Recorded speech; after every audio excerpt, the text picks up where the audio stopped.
নমস্কাৰ।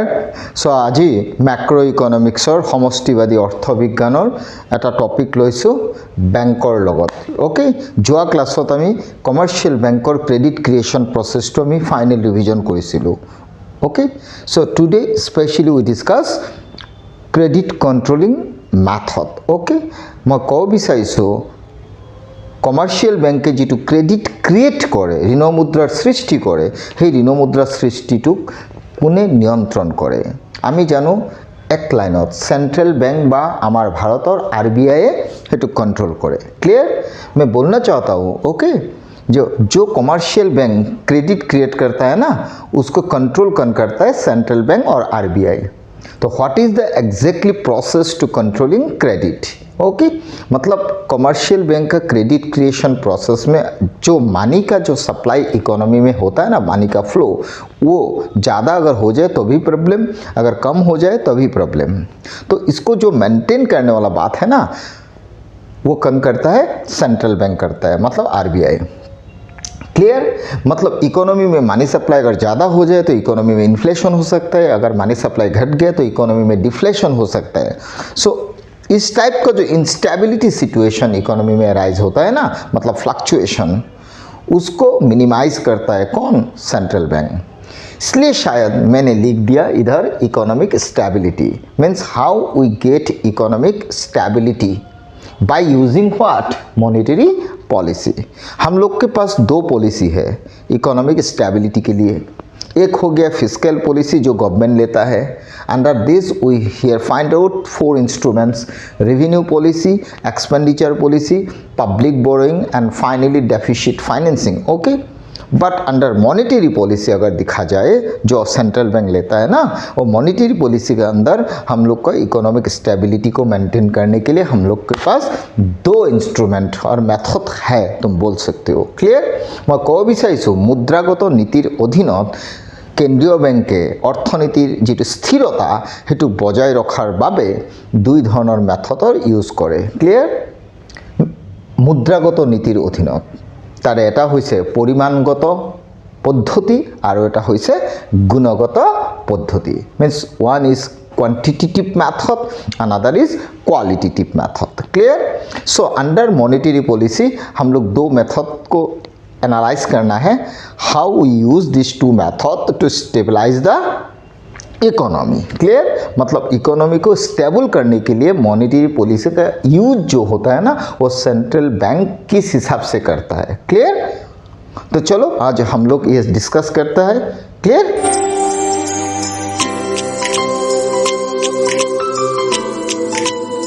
Monetary policy मुद्रागत नीति व मॉनेटरी पॉलिसी के अंडर में जो 2 मेथड होता है, उसका एक मेथड का नाम quantitative. Okay, so one is what?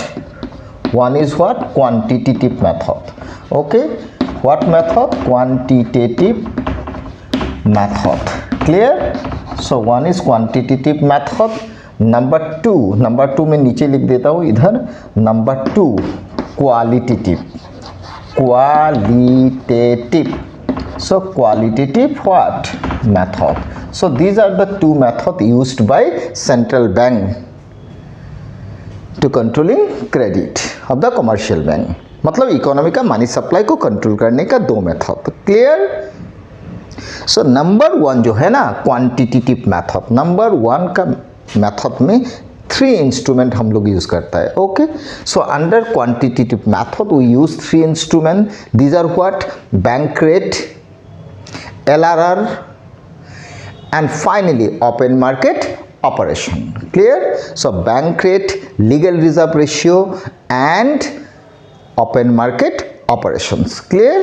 और क्वालिटेटिव के अंदर में तुम बोल सकते हो 3-4 इंस्ट्रूमेंट है। One is margin requirements, another is moral suasion, next one is direct control, another is consumers credit control. Clear? So 4 मैंने बोल दिया क्वालिटेटिव के अंडर में, फिर रिपीट कर देता हूँ। Margin requirements, moral suasion, direct control, consumer credit control. But quantitative जो मेथड है ना पहला वाला, उसके अंडर में आता है bank rate, legal reserve ratio and open market operation. Clear? तो पहले हम लोग क्वांटिटेटिव मेथड को डिस्कस कर लेता है, कैसे इकोनॉमी को स्टेबल बनाता है कौन? Monetary policy. Clear? So under quantitative method अगर दिखा जाए तो तुमको ये मेथड नंबर 1, इसके अंडर में 2 मेथड, एक हो गया 3 मेथड, मतलब एक हो गया बैंक रेट,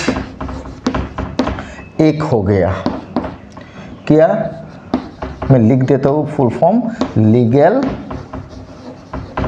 रिजर्व रेशियो, मतलब इसका शॉर्ट फॉर्म हो गया LRR। नंबर C हो गया ओपन मार्केट ऑपरेशन, मतलब OMO। Okay, so these are the 3 method we used under quantitative। Clear? So पहला वाला जो है ना बैंक रेट, মানে बैंक रेट टू केनेका व्यवहार करे सेंट्रल बैंके। क्लियर?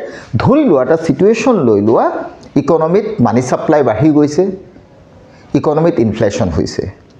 क्लियर? मतलब इकोनॉमी में मान लो मानी का सप्लाई बढ़ गया तो मानी का वैल्यू घट जाएगा, मानी का वैल्यू घट जाएगा, इसका मतलब हो गया इकोनॉमी में प्राइस बढ़ गया, जितना प्राइस बढ़ेगा उतना मानी वैल्यू गिरेगा। क्लियर? सो जितना प्राइस बढ़ेगा मानी वैल्यू गिरेगा, मतलब प्राइस के साथ मानी वैल्यू का रिलेशन इन्वर्स। ओके, सो मनी सप्लाई बढ़ेगा तो इन्फ्लेशन होगा, इन्फ्लेशन मतलब प्राइस बढ़ेगा कंटिन्यूसली, तो मानी वैल्यू गिर जाएगा। क्लियर? इन दैट सिचुएशन अगर सेंट्रल बैंक को पता चला जो इस टाइप का सिचुएशन आ रहा है, मतलब इन्फ्लेशन हो रहा है, क्लियर, तब क्या करेगा सेंट्रल बैंक कमर्शियल बैंक को जो लोन प्रोवाइड करता है ना, उसका रेट ऑफ इंटरेस्ट बढ़ा देगा। क्लियर? मतलब बैंक रेट जिसको बोलता है, बैंक रेट बढ़ा देगा, मतलब इन्फ्लेशन सिचुएशन में क्या करेगा, बैंक रेट बढ़ा देगा। क्लियर? सो बैंक रेट अगर बढ़ा देगा तो कमर्शियल बैंक कम से कम पैसा लेगा सेंट्रल से, और उतना ही इकोनॉमी का मनी सप्लाई घट जाएगा, फाइनली इन्फ्लेशन कंट्रोल होगा। क्लियर? लेकिन डिफ्लेशन सिचुएशन में 2 सिचुएशन बोल रहा हूँ, इन्फ्लेशन डिफ्लेशन।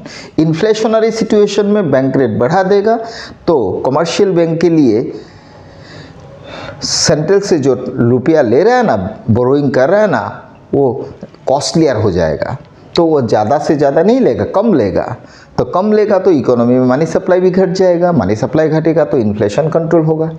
लेकिन मान लो इकोनॉमी में डिफ्लेशन हो रहा है ना, तो डिफ्लेशन सिचुएशन में मनी सप्लाई बढ़ाना चाहिए। अगर मनी सप्लाई बढ़ाना चाहिए तो सेंट्रल बैंक क्या करेगा, बैंक रेट घटा देगा। अगर बैंक रेट घटा देगा तो बोरोइंग बढ़ जाएगा कमर्शियल का, फाइनली इकोनॉमी का मनी सप्लाई बढ़ जाएगा, जो डिफ्लेशनरी सिचुएशन था वो कंट्रोल में आ जाएगा। मतलब इन्फ्लेशनरी सिचुएशन में बैंक रेट बढ़ा देगा, डिफ्लेशनरी सिचुएशन में बैंक रेट घटा देगा। क्लियर हो गया? लीगल रिजर्व रेशियो, इसके अंडर में 2 कॉन्सेप्ट आता है, CRR एंड SLR। मतलब LRR के अंडर में 2 चीज़ आता है, CRR एंड व्हाट, SLR। मतलब सेंट्रल बैंक क्या करेगा, मान लो इकोनॉमी में इन्फ्लेशन चल रहा है तो cash reserve ratio and statutory legal ratio दोनों को बढ़ा देगा। CRR जो है वो कमर्शियल सेंट्रल के लिए कुछ रिजर्व रखता है, और SLR मतलब कमर्शियल खुद खाते में कुछ रखता है प्राइमरी डिपॉजिट से। क्लियर? मतलब दोनों चीज़ ओवरऑल देखा जाए तो LRR बढ़ा देगा, क्योंकि इकोनॉमी में इन्फ्लेशन चल रहा है। अगर LRR बढ़ा देगा तो कमर्शियल बैंक ज़्यादा क्रेडिट क्रिएट नहीं कर सकेगा, तो इकोनॉमी में मनी सप्लाई कंट्रोल में आ जाएगा, इन्फ्लेशन कंट्रोल होगा। लेकिन इकोनॉमी में अगर डिफ्लेशन चल रहा है तो LRR घटा देगा। LRR अगर घटा देगा तो क्रेडिट क्रिएशन बढ़ जाएगा, मनी सप्लाई बढ़ेगा, डिफ्लेशन कंट्रोल में आएगा। मतलब इन्फ्लेशनरी सिचुएशन में ये बढ़ेगा, डिफ्लेशनरी सिचुएशन में ये घटेगा। Third one, open market operation में क्या होगा, ओपन मार्केट ऑपरेशन में सेंट्रल बैंक क्या करेगा, सिक्योरिटी सेल करेगा। इन्फ्लेशनरी सिचुएशन में सिक्योरिटी सेल करेगा, जितना सिक्योरिटी ज़्यादा सेल करेगा उतना इकोनॉमी से मनी का आउटफ्लो होगा, मतलब इकोनॉमी से मनी विड्रॉ हो जाएगा, और जितना मनी विड्रॉ होगा उतना ही इन्फ्लेशन कंट्रोल होगा। लेकिन डिफ्लेशनरी सिचुएशन में सेंट्रल बैंक क्या करेगा, वो सिक्योरिटी फिर से इकोनॉमी से परचेज कर लेगा। वो सिक्योरिटी कमर्शियल बैंक को भी दे सकता है, कॉमन पब्लिक को भी दे सकता है। मतलब वो सिक्योरिटी परचेस कर लेगा, अगर परचेस कर लेगा तो मनी सप्लाई बढ़ जाएगा, डिफ्लेशन कंट्रोल में आएगा। फाइनली ओपन मार्केट ऑपरेशन में सिक्योरिटी क्या करेगा, इन्फ्लेशनरी सिचुएशन में सिक्योरिटी सेल करेगा ताकि ज़्यादा पैसा इकोनॉमी से विथड्रॉ हो जाए। लेकिन डिफ्लेशनरी सिचुएशन में central bank definitely security purchase करेगा। क्लियर हो गया? तो फाइनली इन्फ्लेशन में क्या करेगा और डिफ्लेशन में क्या करेगा, ये दो चीज़ बोला। क्लियर? मतलब ये तीनों को अगर दिखा जाए, तीनों चीज़ को अगर एक साथ दिखा जाए तो तुम ऐसे बोल सकते हो। मतलब मैं इधर लिख देता हूँ इन्फ्लेशन, ओके, इधर लिख दिया inflation, inflation control, okay. So inflation control, इधर मैं लिख देता हूँ deflation control, okay, deflation control, deflation control. Clear? अगर inflation control and deflation control का बात आ गया, इसका मतलब क्वांटिटेटिव मेथड के अंडर में वो क्या करेगा, इन्फ्लेशन को कंट्रोल करने के लिए बैंक रेट बढ़ा देगा। लेकिन इधर डिफ्लेशन में क्या करेगा, बैंक रेट घटा देगा। क्लियर? लेकिन इन्फ्लेशनरी सिचुएशन में लीगल रिजर्व रेशियो क्या करेगा, बढ़ा देगा।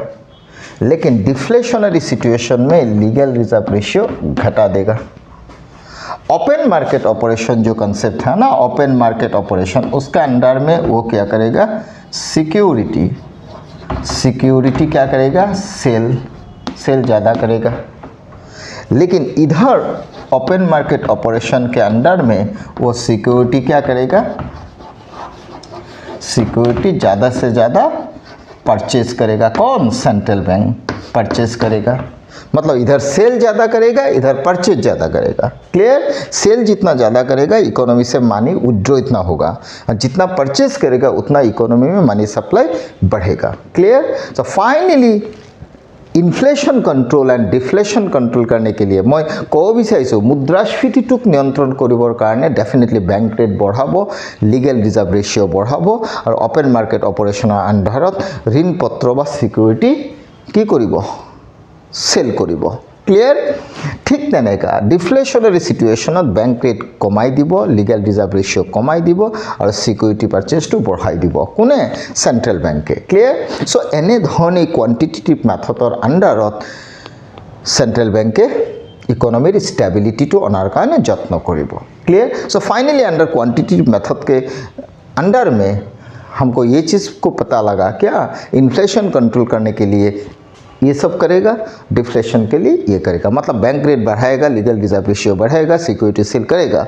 इधर हो गया बैंक रेट घटाएगा, लीगल रिजर्व रेशियो घटाएगा, और ओपन मार्केट ऑपरेशन में सिक्योरिटी परचेज करेगा। ओवरऑल कौन करेगा ये चीज़?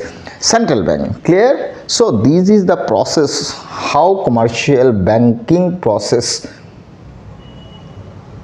जो है ना उसको कंट्रोल करता है। कौन?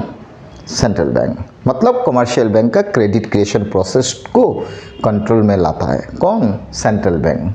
अगर उसको कंट्रोल में लाया तो डेफिनेटली इकोनॉमी का मनी सप्लाई कंट्रोल में आ जाएगा। क्लियर? रह गया क्वालिटेटिव मेथड। क्वालिटेटिव जो मेथड है उसका अंडर में मैंने 4 चीज़ बोला था। क्लियर? क्वांटिटेटिव मेथड जो हो गया ये 3 चीज़। लेकिन क्वालिटेटिव मेथड जो है ना, क्वालिटेटिव मेथड में तुमको मिलेगा क्वालिटेटिव मेथड। नंबर 2 क्या था? क्वालिटेटिव।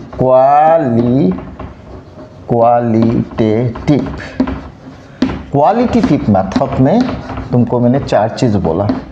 क्वांटिटेटिव में 3 था। इधर इन्फ्लेशन, ओके, इन्फ्लेशन कंट्रोल में लिख देता हूँ, इन्फ्लेशन कंट्रोल, ओके। इधर हो गया डिफ्लेशन, ओके। सो डिफ्लेशन कंट्रोल शॉर्ट करके लिख दिया। क्वालिटेटिव मेथड में क्वांटिटी तो हो गया, क्वालिटेटिव जो मेथड है ना उसका अंडर में तुम्हारा पहला पॉइंट आएगा margin requirements. Clear? Margin requirements number A हो गया व्हाट? Margin requirements.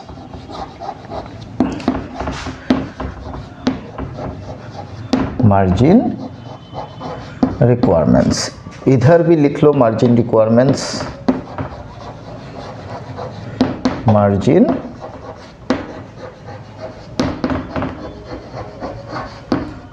रिक्वायरमेंट्स। अभी क्या होगा, मान लो इकोनॉमी में इन्फ्लेशन चल रहा है, क्लियर। हम लोग जो ना बैंक से लोन लेता है ना, बैंक जो मतलब हम लोग जो बोरो करता है ना, बैंक जो हम लोग को लैंडिंग प्रोसेस करता है ना, उसमें हम लोग बोरो करने के लिए, लोन के लिए हम लोग को सिक्योरिटी प्रोवाइड करना पड़ता है, क्लियर। जो हम लोग सिक्योरिटी बैंक को दे रहा है ना, वो सिक्योरिटी का प्रेजेंट मार्केट वैल्यू कितना है वो बैंक देखेगा। अगर मान लो सिक्योरिटी का मार्केट प्रेजेंट वैल्यू, उसका मार्केट में वैल्यू मान लो 100 रुपीज़, क्लियर। एक एग्जांपल पकड़ लिया, उसका मार्केट वैल्यू कितना सिक्योरिटी का 100 रुपीज़।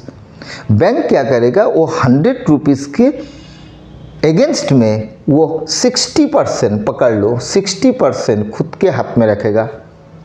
मतलब इसका मतलब ये हुआ 100 रुपीज़ सिक्योरिटी का वैल्यू का 60 रुपीज़ उसने हाथ में रखा, 40 रुपीज़ तुमको लोन प्रोवाइड किया।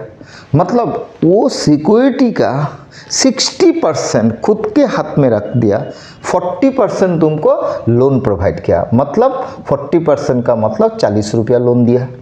100 में 60 रख दिया, किंतु मार्केट वैल्यू 100 था उसका, लेकिन 60 खुद के हाथ में रख दिया, 40 तुमको प्रोवाइड किया। अगर मान लो बैंक 20% मार्जिन रिक्वायरमेंट करता, तो 20% मतलब 20 रुपया रखता, 80 रुपीज़ दे देता। अगर 20 रखने के बाद 80 दे देता, इसका मतलब हुआ इकोनॉमी में मनी का सप्लाई ज़्यादा हो जाएगा। लेकिन तुमको पता है इकोनॉमी में ऑलरेडी इन्फ्लेशन चल रहा है, तो इन्फ्लेशन को कंट्रोल करना है, और इन्फ्लेशन कंट्रोल करने के लिए मनी सप्लाई घटाना है। तो बैंक क्या करेगा, मार्जिन रिक्वायरमेंट्स बढ़ा देगा। मतलब सिक्योरिटी का 20% की जगह 60% कर देगा, ताकि इकोनॉमी में 40% निकले, ना कि 80% मनी निकले। ओके, तो इसका मतलब ये हुआ मार्जिन रिक्वायरमेंट्स 20% टू कर देगा कितना, 60%, मतलब बढ़ा देगा, क्लियर। लेकिन डिफ्लेशनरी सिचुएशन में तुमको डिफ्लेशन कंट्रोल के लिए मनी सप्लाई बढ़ाना है, तो बैंक क्या करेगा, 60% मार्जिन रिक्वायरमेंट पहले था उससे घटाकर 20% कर देगा। मतलब इन्फ्लेशन कंट्रोल करने के लिए मार्जिन रिक्वायरमेंट्स बढ़ाएगा, और डिफ्लेशन को कंट्रोल करने के लिए मार्जिन रिक्वायरमेंट्स घटाएगा। Clear, clear. ताकि घटाने से 80% मनी निकल जाएगा, तो मनी सप्लाई बढ़ जाएगा, डिफ्लेशन कंट्रोल में आएगा। और इधर 60% कर दिया तो 40% निकलेगा, मतलब मनी सप्लाई इतना बढ़ेगा नहीं, घटेगा। क्लियर, इन्फ्लेशन कंट्रोल होगा। मैं को विषय मार्जिन रिक्वायरमेंट्स और अंडर इन्फ्लेशन टू कंट्रोल करब कारण मुद्रास्फीति, आई मीन टू से मुद्रास्फीति कंट्रोल करब कारण मार्जिन रिक्वायरमेंट्स टू बढ़ाई দিব। मार्जिन रिक्वायरमेंट जिमान बढ़ाई দিব সিমানে কিন্তু কাস্টমারে বৰোয়িং এমাউন্টটো কমকে পাব। ক্লিয়ার, मीन 60% কৈ দিলে 40% পাব। ক্লিয়ার, 80% কৰিলে 20% পাব। ক্লিয়ার, কিন্তু ডিফ্লেশনারি মার্জিন রিকোয়ারমেন্টসটো কি কৰিব, কমাই দিব। ক্লিয়ার, 60% যদি আসলে 20 কৰি দিব, আর 20 কৰি দিলে 80% টকা ওলাব, মিন্স মানি সাপ্লাই বাঢ়িব। ক্লিয়ার, ডিফ্লেশন কন্ট্রোল হ'ব। Clear, first point. Second point, moral suasion. What, moral suasion. इधर भी लिख लेता हूँ, what, moral suasion.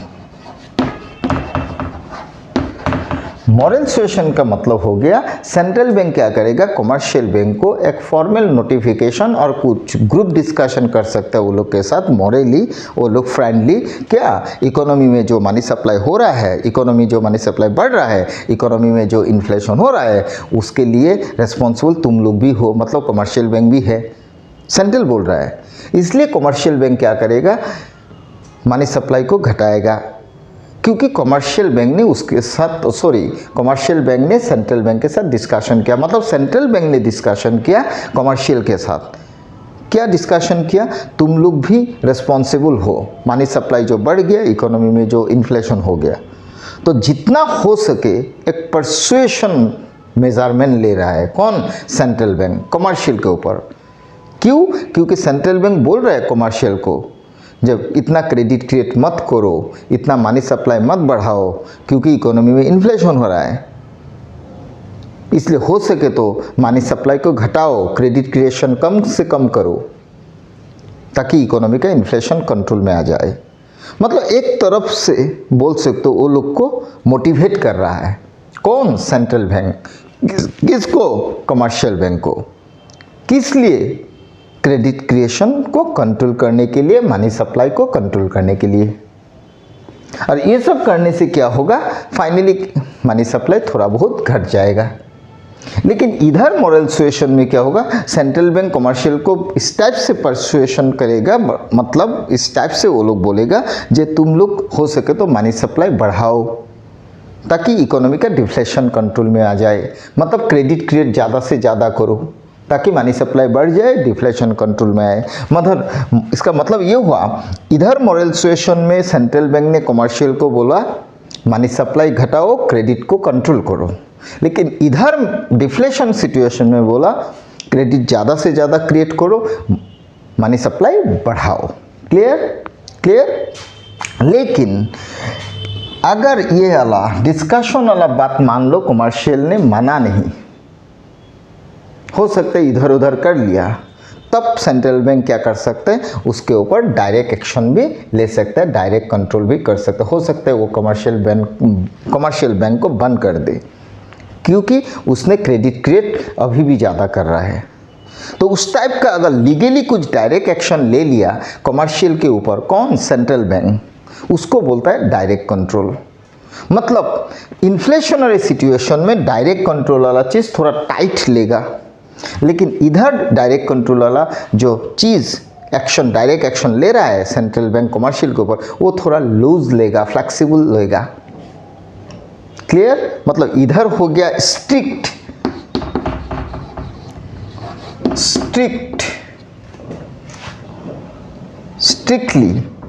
Direct control. ये मेरे हिसाब से लिख दिया स्ट्रिक्टली डायरेक्ट कंट्रोल। इधर हो जाएगा स्मूथ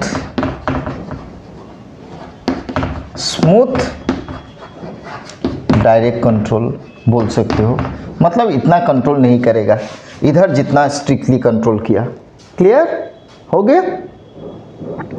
मतलब मॉरल सुएशन वाला बात जो डिस्कशन से समझा रहा था, जो तुम लोग क्रेडिट क्रिएट मत करो, मनी सप्लाई मत बढ़ाओ, वो चीज़ अगर मॉरल सुएशन में माना नहीं कौन? कमर्शियल बैंक, तब हो सकता है डायरेक्ट कंट्रोल ले ले कौन? सेंट्रल बैंक कमर्शियल के ऊपर। क्लियर हो गया? Number last one, consumer credit. What?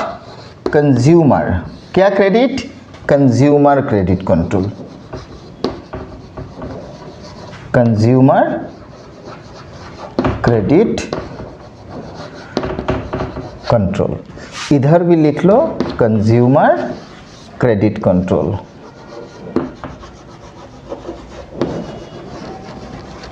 Consumer credit control. Okay? मतलब कंज्यूमर क्रेडिट कंट्रोल का मतलब ये हो गया, मान लो कुछ अनप्रोडक्टिव जो इकोनॉमिक डेवलपमेंट के लिए इतना दरकार नहीं है, मतलब एज ए कंज्यूमर कुछ कंजम्पशन एक्सपेंडिचर के लिए तुमने बोरो कर रहे हो कमर्शियल बैंक से, जो नॉन डेवलपमेंटल पर्पस में यूज़ हो रहा है पैसा, directly you consume that amount of money against your consumption. Okay? मतलब वो कंजम्पशन पर्पस में तुम एक्सपेंडिचर कर रहे हो, उसके लिए तुमने बोरो किया कमर्शियल से। अगर उस टाइप का अगर लोन जो इकोनॉमी में डेवलपमेंट के लिए कुछ भी काम का नहीं है, directly you use that money for consumption purpose, जो तुमने लोन लिया कमर्शियल से एज ए कंज्यूमर, मतलब वो रुपया तुम इन्वेस्ट नहीं करोगे, सीधा तुम स्पेंड करोगे, कंजम्पशन एक्सपेंडिचर करोगे, मतलब इन्वेस्टमेंट एक्सपेंडिचर नहीं, कंजम्पशन एक्सपेंडिचर करोगे। अगर उस टाइप का अगर लोन जो कंज्यूमर स्पेंड करेगा कंजम्पशन में, वो लोन को लिमिट में लाएगा कौन? Central bank. और वो चीज़ कमर्शियल को बोलेगा क्या? इस टाइप का कंज्यूमर क्रेडिट वाला चीज़ बंद करो,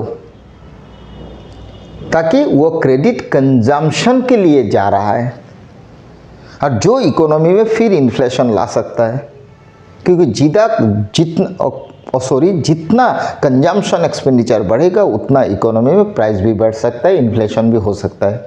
इसलिए उस टाइप का कंज्यूमर क्रेडिट वाला जो कॉन्सेप्ट जो कंजम्पशन के लिए ले रहा है कोई कंज्यूमर, उसको कंट्रोल में लाएगा।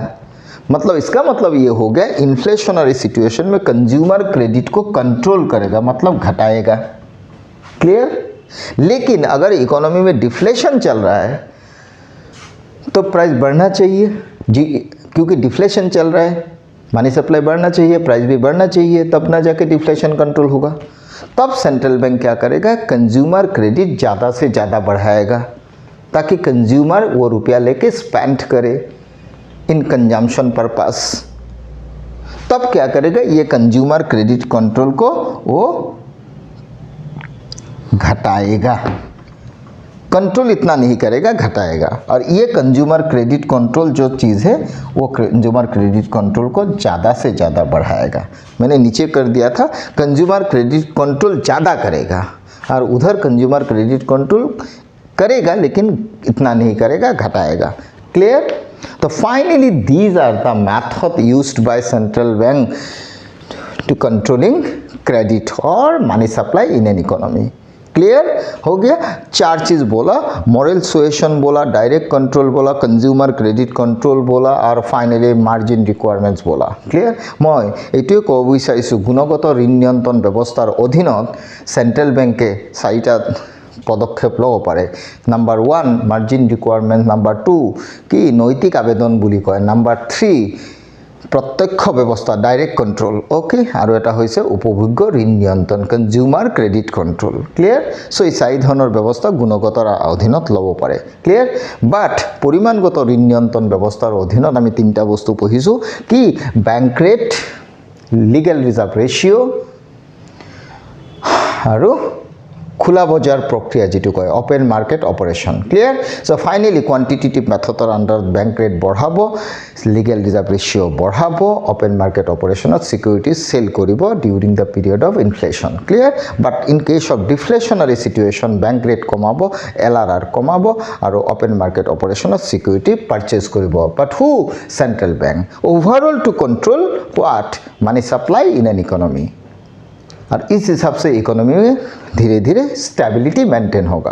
Clear? So finally economic stability maintain करने के लिए कमर्शियल बैंक को कंट्रोल में लाता है कौन? Central bank, by using monetary policy. So this is the way how we use monetary policy through central bank to stabilize the economy. Okay, so आज ये चीज मैंने डिस्कशन किया। नेक्स्ट क्लास में फिर एक टॉपिक लेके हम लोग आगे बढ़ेंगे। तब तक आज क्लोज करता हूँ। ओके, धन्यवाद, थैंक यू।